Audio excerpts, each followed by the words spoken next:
മലയാള സിനിമയിലെ സൂപ്പർ സ്റ്റാറുകളിൽ സുരേഷ് ഗോപി മൂന്നാമനാണ്. മമ്മൂട്ടി, മോഹൻലാൽ, സുരേഷ് ഗോപി. സുരേഷ് ഗോപിക്ക് ചേരാത്ത നായികമാരെ നമുക്ക് നോക്കാം. അതാരൊക്കെയാണെന്ന് കുറച്ച് നടിമാരെ മാത്രമേ നമ്മൾ എടുത്തിട്ടുള്ളൂ. അതിൽ ആദ്യമായിട്ട് മുക്ത. ഹൈലസ എന്ന സിനിമയിൽ മുക്തയായിരുന്നു നായിക. ഭയങ്കര ശോകമായിരുന്നു ഈ സിനിമ. എന്തൊക്കെ പൊട്ടത്തരങ്ങളാണ് ഈ സിനിമയിൽ കാണിക്കുന്നത്. ലങ്ക സിനിമയിൽ മമത മോഹൻദാസ് സുരേഷ് ഗോപിയുടെ നായികയായിരുന്നു. എൻ്റെ അകത്തൊരു ഉമ്മ കൊടുക്കുന്ന സീനുണ്ട്.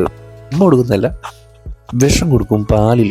അതിങ്ങനെ വായിലോട്ട് ഇങ്ങനെ ഉപ്പി കൊടുക്കുന്നൊരു സീനുണ്ട്. എൻ്റെ ദൈവമേ, സുരേഷ് ഗോപിക്ക് എന്തിനാണത് ചെയ്തതെന്ന് അത് നമുക്ക് അറിഞ്ഞുകൂടാ. ഈ വിഷം കൊടുത്ത കുടിച്ചിട്ട്, ആ പാല് കുടിച്ചിട്ട് ഇവിടെ പിടിച്ച് ഈ മമതാ മോഹൻദാസിനെ പിടിച്ച് ഉമ്മ കൊടുത്ത് വായിക്കാത്തോട്ട് തുപ്പി കൊടുക്കുന്നുണ്ട് പാല്.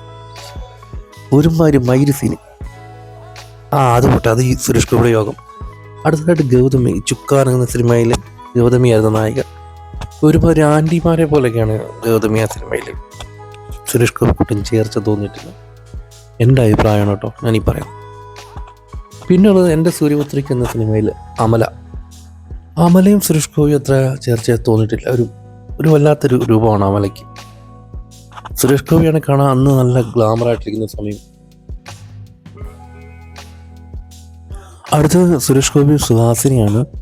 സമൂഹം എന്ന സിനിമയിലാണ് ഇവർ ഒന്നിച്ചത്. പിന്നുള്ളത് ഉർവശിയും സുരേഷ് ഗോപിയാണ്. ഇവരൊന്നും ഒരു ചേർച്ചയില്ല.